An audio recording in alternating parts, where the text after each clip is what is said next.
Hi everyone! So this is Architects and today we will comment on the viral PWD ramp along its.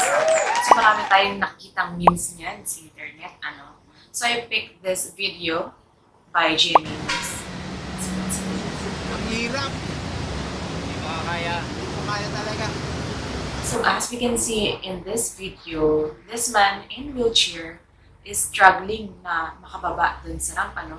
Kailangan niya pa ng alalay sa likod para lang makababa sa ramp na to. So ngayon, alamin natin kung paano nga ba ang tamang disenyo ng isang PWD ramp. Short background guys, dito sa Pilipinas, meron tayong tinatawag na BP344. Ano yung BP344?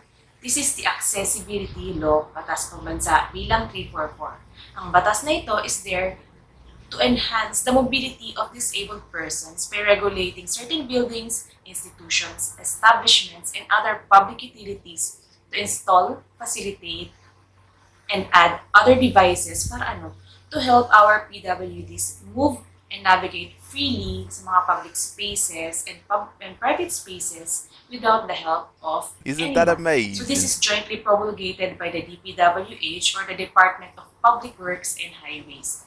So there are different requirements sa mga public spaces for the PWDs. So for example na lang ay yung tactile blocks na dapat meron sa mga public walkways. Ano yung tactile blocks? So ito yung mga umbok sa kalsada na usually dilaw ang kulay niya. Na kapag na-touch ito ng tungkod ng isang visually impaired person, this signal them na, ito pala yung boundary ng walkways, di ba? So, for the accessible ramps naman, ayon sa code, meron dapat itong minimum clear width of 1.20 meters para makadaan ang naka-wheelchair and also a gradient not steeper than 1:12. So, dapat meron siyang slope o tarik na hindi dapat mas matarik sa 1:12. So, how can we visualize the 1:12 gradient? So, for every 1 meter na elevation o taas, dapat meron siyang 12 meters na haba ng rampa para ang pag-akyat ng, for example, ay wheelchair user ay dahan-dahan at hindi siya dudus-dus pabalik.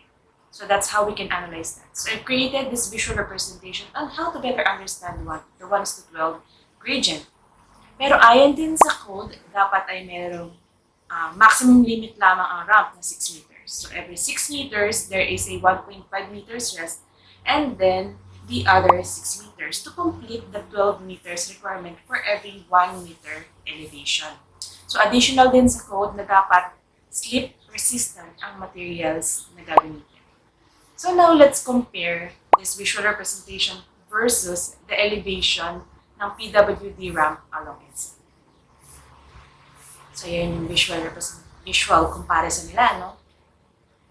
So ayun, guys, always tatandaan na sa bawat design, always consult the right professionals.